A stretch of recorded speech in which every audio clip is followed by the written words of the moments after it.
Muy buenas trembolónicos, bienvenidos a otro vídeo de mi Patreon. Estamos en la sección de Rompiendo Eje. Recordaros que todo este contenido que veamos es de carácter informativo y no sustituye las indicaciones de un especialista médico. Y además este vídeo es de acceso abierto al canal de YouTube y vamos a hacer un recopilatorio de Proviron, en este caso mi experiencia. Ya sabéis que al final es anecdótica mi experiencia, sobre todo con compuestos que prácticamente no he probado, como es el caso del Proviron, pero estos vídeos nos sirven como resumen general de todo lo que hemos ido viendo y desarrollando en vídeos más extensos en el Patreon, que es donde está el contenido realmente de calidad. Al final esto es un resumen de todo lo que vamos viendo para que lo tengáis todo recopilado y podáis ver estos vídeos y, como digo, os sirvan como un resumen. Así que vamos con ello.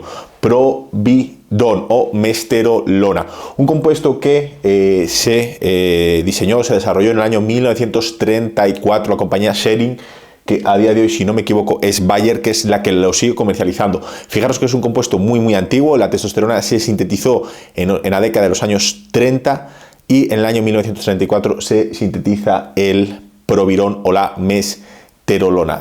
Vamos a ver la fórmula posteriormente. Es muy sencilla la adaptación que le hicieron y es en esta época también en la que se sintetiza también, si no me equivoco, la testosterona propionato en el año 1964, 1965 y también la metiltestosterona.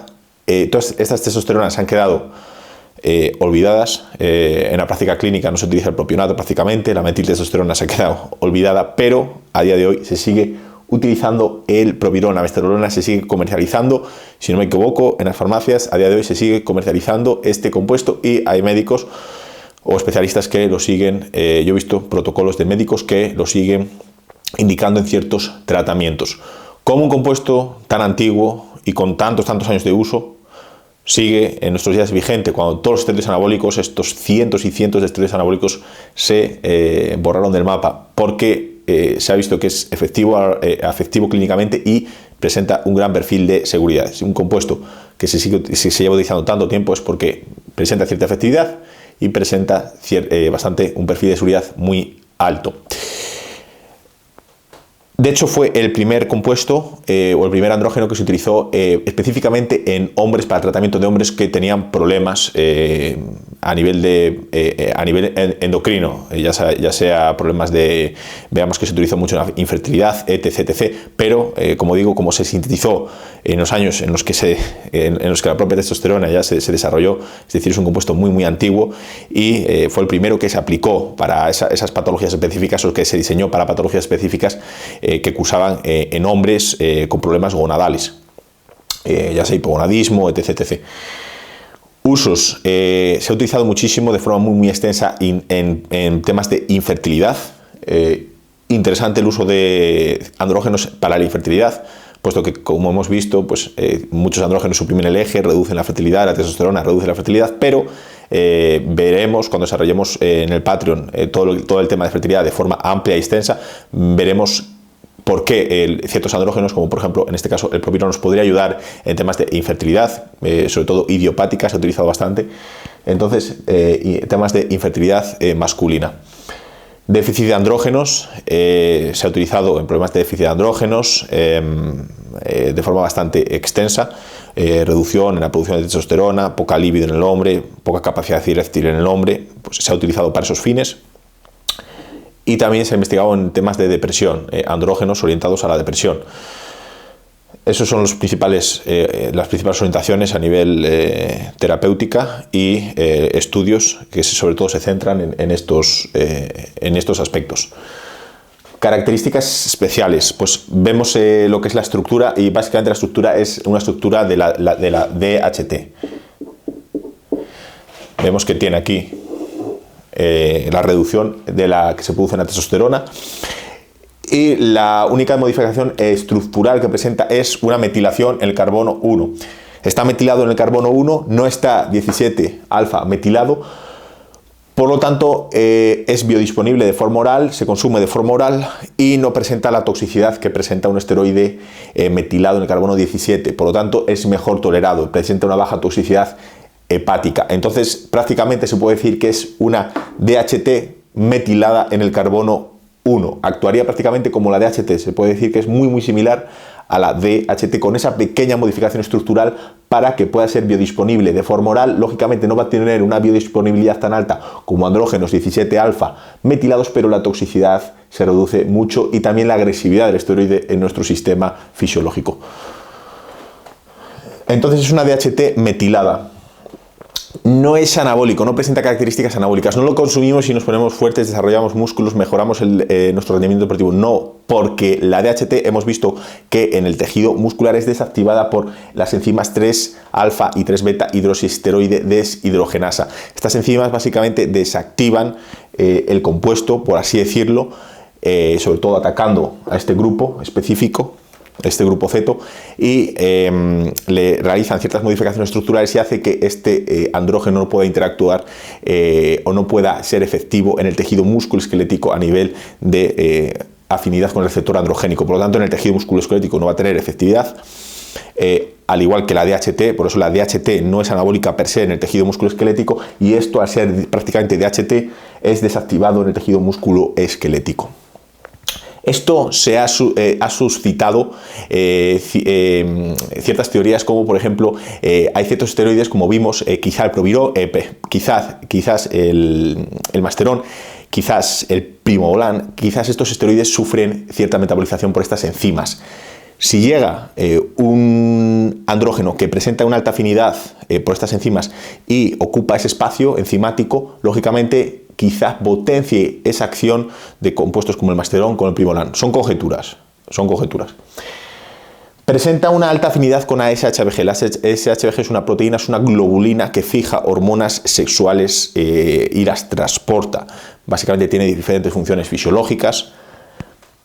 Y al tener una gran afinidad a la SHBG podría potenciar la acción de otros andrógenos. Sabemos que a ciertos andrógenos que se fijan a la SHBG, la propia testosterona, presenta afinidad a la SHBG. Entonces, si este compuesto se fija a la SHBG, pues va a dejar más fracción libre de andrógenos que estarían ocupando su espacio. Por lo tanto, al quedar más fracción libre de esos andrógenos, pues se estipula que podrían tener mayor afinidad con los receptores y podría tener mayor efecto potencial a nivel anabólico. Como digo, son conjeturas, no hay estudios específicos que lo hayan investigado a nivel de si realmente esta teoría funciona o no. Son conjeturas, son hipótesis. De todas formas, que sepáis que andrógenos, como por ejemplo dosis suprafisiológicas de testosterona y muchos andrógenos, van a producir una reducción o van a producir una caída de ese valor de SHBG, dosis altas de testosterona, van a reducir esa fracción de SHBG. Por lo tanto, prácticamente, aunque no utilicemos Proviron, esa SHBG se va a reducir. Lógicamente, con el Proviron va a ser una reducción muy marcada. Es muy bien tolerado generalmente, es un compuesto bien tolerado, en los estudios que se han hecho es muy bien tolerado y por lo tanto se ha utilizado, por eso se ha utilizado a lo largo de tanto tiempo, tantos años. Efectos secundarios. Reduce la testosterona total. Es un andrógeno, va a reducir la testosterona total. Quizá por una reducción en la esteroidogénesis a nivel testicular. Porque a nivel hipotalámico e hipofisiario parece que genera una reducción muy moderada de las gonadotropinas, LH, FSH. Depende la dosis, depende el tiempo de uso, pero parece que genera una reducción moderada en estas gonadotropinas. Quizá por eso también es efectivo para el tratamiento de la infertilidad, porque no reduce las gonadotropinas, sino que se mantienen esas gonadotropinas funcionales. Pero sí parece que actúa a nivel testicular. Todos los andrógenos generan una acción testicular directa, por eso se dice que generan incluso a la larga apoptosis en las células de Leydig, y en este caso sí reduce la testosterona total. Ahí depende el estudio, que se reduzca más, menos, porque depende la dosis, depende el método que utilizan para analizar la testosterona, pero sí que reduce la testosterona total. Quizá la libre, esa fracción libre de testosterona, esa fracción de testosterona que se fija al unirse a la SHBG de forma tan drástica, pues quizá libera un poco más de cantidad de testosterona libre. Por eso la testosterona libre parece que no se reduce de forma tan drástica, pero sí que la testosterona total se reduce, como digo, por ese bloqueo a nivel de síntesis de testosterona a nivel testicular. Las gonadotropinas, como acabo de decir, el LH y FSH se reducen de forma moderada, no se reducen mucho, no generan una supresión muy marcada en el eje hormonal como otros esteroides, 17 alfa-metilados. Presenta muy poca toxicidad hepática, Es un esteroide que se consume de forma oral, pero como digo, la metilación está en el carbono 1, no en el carbono 17. Por lo tanto, aunque la biodisponibilidad oral sea más baja, pues genera menos toxicidad hepática. Puede generar cierta tendencia a dislipemia, como generan todos los andrógenos, reducción del colesterol HDL, ligera tendencia a aumentar el colesterol LDL, y puede generar una eritrocitosis, aumento del hematocrito, depende de la dosis, hay ciertos estudios que se ve que puede haber cierto aumento de la eritrocitosis o quizá esa DHT induce lo que es la eritropoietina, la eritropoiesis, quizá de forma no tan marcada como otros andrógenos que también inhiben la hepcidina. Hay un círculo ahí de retroalimentación que afecta a ese aumento de los glóbulos rojos, pero en este caso parece que puede haber también ligera tendencia a cierta eritrocitosis como con cualquier andrógeno. Lógicamente los efectos secundarios van a ser similares a los de cualquier andrógeno, pero son muy reducidos. Como veis, es suave. Otros andrógenos nos suprimen muchísimo la testosterona, nos suprimen muchísimo el eje, generan mucha toxicidad hepática, lipídica, etc. Pero esos son andrógenos súper potentes, muy potentes. Vemos que los andrógenos muy potentes sí te dan mucha masa muscular. En este caso no nos va a dar mucho, pero no nos quita mucho. Es decir, un poco lo comido por lo servido, ¿no? Como digo yo. Dosis que se estipulan, pues generalmente las dosis de prescripción, entre 75 y 100 miligramos diarios. Hay estudios para sobre todo el tratamiento de la depresión con dosis muy altas, 150, 200. Tenemos estudios con mucha variedad. Sí que dosis de 50 miligramos ya se ve que afectan a la SHBG, se produce una reducción drástica de la SHBG solo con 50 miligramos. Y los tratamientos generalmente para el tema de infertilidad, incluso déficit de andrógenos, empiezan en 75 o 100 miligramos al día, repartido en varias tomas. La vida media, expresión de una vida media corta. Entonces, de hecho, podéis ver en la forma de uso que se empiezan con dosis de 75 o 100 miligramos y luego a lo largo del tiempo se puede reducir en dosis de 50 y 75 miligramos, repartido en varias tomas. Las pastillas vienen en pastillas de 25 miligramos. Entonces, si se consumen 100 miligramos, pues serían 4 pastillas al día, repartidas a lo largo del día, en 4 momentos temporales a lo largo del día. Eso serían las dosis estándar, aproximadamente en los tratamientos. Como digo, depende del estudio. Hay estudios que han utilizado muchas dosis muy altas, estudios con dosis más bajas. Usos en culturismo. ¿Para qué lo utilizan los culturistas? Pues generalmente se utilizan los postciclos. Pero como digo, se utilizan los postciclos porque es un compuesto que generalmente se asocia a una mejora del estado anímico, una mejora de la libido. Se ha comparado en estudios con la testosterona y no es mejor que la testosterona para esta mejora de este estado anímico, de esta depresión. Entonces, le digo yo, a la gente que lo utiliza durante el ciclo para mejorar el estado anímico de la libido, le digo, algo estás haciendo mal. Si estás consumiendo testosterona y no tienes libido, no tienes estado anímico, algo falla ahí. El Proviron, como digo, podría ayudar o podría no ayudar. Es decir, generalmente ya con la testosterona tendrías que tener buena libido, buena conversión a DHT y más con dosis suprafisiológicas. Lógicamente, cada sujeto es susceptible. Quizá hay gente que no lo tolera, incluso le baja la libido, pero por lo general ya con dosis suprafisiológicas de testosterona aumenta la libido. No necesitas añadir un compuesto a mayores para mejorar esto. Entonces el tema del postciclo la gente lo utiliza generalmente para ese tema de mejora de la libido, mejora del estado anímico, etc. Hay suplementos, desde mi punto de vista, como por ejemplo la DHA, pregnenolona, etc. Incluso el Ovitel, que puede mejorar todos estos parámetros y puede regular mucho mejor sin necesidad de añadir un compuesto que, como digo, reduce la testosterona, incluso reduce las gonadotropinas. Si tú quieres recuperar tu eje hormonal, no veo yo la utilización de un compuesto que reduzca tu testosterona o que afecte a las gonadotropinas o incluso te afecte a nivel de cierta toxicidad. No lo veo, realmente no lo veo. Hay otros formatos de DHT, en este caso, por ejemplo, DHT tópica en gel. Sí que se puede valorar, pero como digo, en un postciclo, depende del postciclo, depende del sujeto, depende del nivel del sujeto, depende de lo que haya utilizado. Quizá en una primera fase, mientras se van aclarando ciertos metabolitos, se puede utilizar. Depende un poco el protocolo específico. Yo no sería el compuesto que utilizaría en un postciclo, generalmente. Tema ginecomastia. Aquí sí que nos puede ayudar durante el transcurso de un ciclo para el tema de la ginecomastia, para modular esa ginecomastia, es decir, para reducir la tendencia a generar ginecomastia.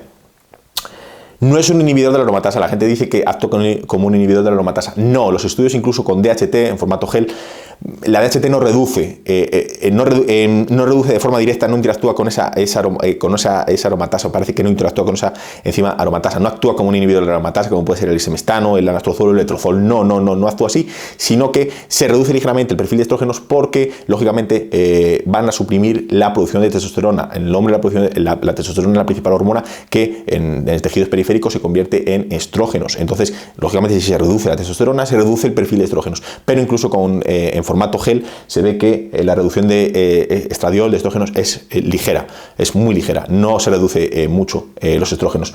Nos va a ayudar al tema de la ginecomastia por esa balanza en el tejido mamario, esa inclinación en el tejido mamario hacia los andrógenos versus estrógenos. Es un compuesto que no aromatiza, no se convierte en estrógenos, por lo tanto nos puede ayudar en ese aspecto de ginecomastia, de inclinar esa balanza hacia los andrógenos y por lo tanto reducir esa tendencia a la ginecomastia.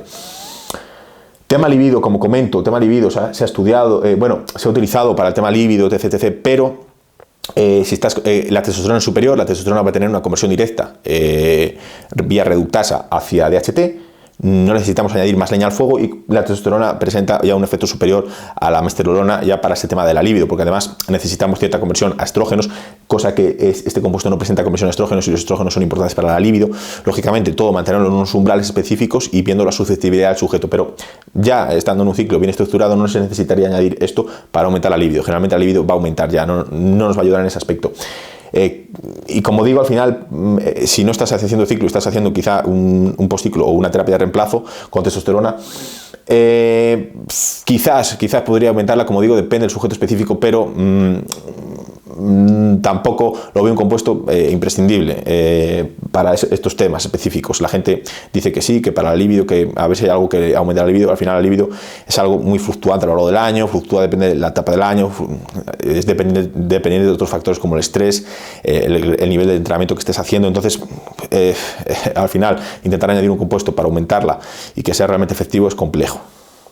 Estado anímico y erecciones. Bueno, las erecciones, podría mejorar las erecciones. Al final es como DHT, como si aumentásemos los valores de DHT. Con estos 75-100 miligramos vamos a conseguir valores de DHT aumentados en sangre y podría tener un efecto a nivel de mejora de erecciones, quizás. Y mejora del estado anímico quizá también. Entonces, bueno, como digo, generalmente la testosterona de forma directa ya, si tienes unos niveles óptimos de testosterona y ya si estás en ciclo usando una terapia de reemplazo, generalmente ya cumple todas estas funciones. Que añadas esto y que sirva como coadyuvante quizá por estas funciones en la reducción de las HbG, que aumente fracciones libres, podría, como digo, podría depender del sujeto, etc. Pero, ya digo, generalmente yo desde mi experiencia ya con un ciclo bien estructurado no necesitaríamos tampoco añadir Proviron. Puede ser un ayudante, un adalid, podría, desde mi experiencia, como digo, yo experiencia con este compuesto ha sido muy limitada, lo habré utilizado 2 o 3 veces en mi vida, así que me lo pautaron en mi preparador en mi primer ciclo, en el postciclo, justo en el postciclo me lo pautó. Y como digo, como con otros compuestos no puedo sacar conclusiones porque lo mezclas con otros compuestos, lo mezclas con HCG, realmente no lo utilizas de forma aislada. Al final lo ideal sería utilizarlo de forma aislada, solo el Proviron, viendo, dependiendo de la dosis y viendo un poco cómo te sientes, cómo lo toleras. Pero al final, como siempre mezclas un compuesto otro compuesto, en un postciclo estás con HCG, quizá incluso utilizas, como digo, DHEA, es complicado sacar conclusiones en ese aspecto. Entonces, bueno, este ha sido el vídeo. Trembolónicos, nos encontramos con un compuesto utilizado durante mucho tiempo, un perfil de seguridad alto, con ciertos usos, como sobre todo en el tema de fertilidad idiopática, que el tema de fertilidad será un bloque completo de Patreon, será un bloque de varios vídeos, y utilizado para otros temas, por ejemplo el aumento de la libido, el tema de presión, mejorar la capacidad eréctil, que podría funcionar, sí, lógicamente. Estamos viendo que es prácticamente DHT, actuaría como la DHT. Aquí en España creo que no se comercializa la DHT en formato gel, otros países creo que como Grecia creo que sí que lo comercializan, o Francia, DHT en formato gel, que podría ayudar o ser un complemento, sobre todo esa DHT en formato gel, más interesante que este compuesto en ciertas terapias de reemplazo, que podría potenciar un poco todo ese estado general de mejora en el bienestar, en mejora de la libido. Podría potenciarlo, podría, como digo, no es tan sencillo. Como digo, los estudios que se han hecho a nivel de depresión, parece que en ciertos sujetos podría mejorar ese tema de depresión, en otros no.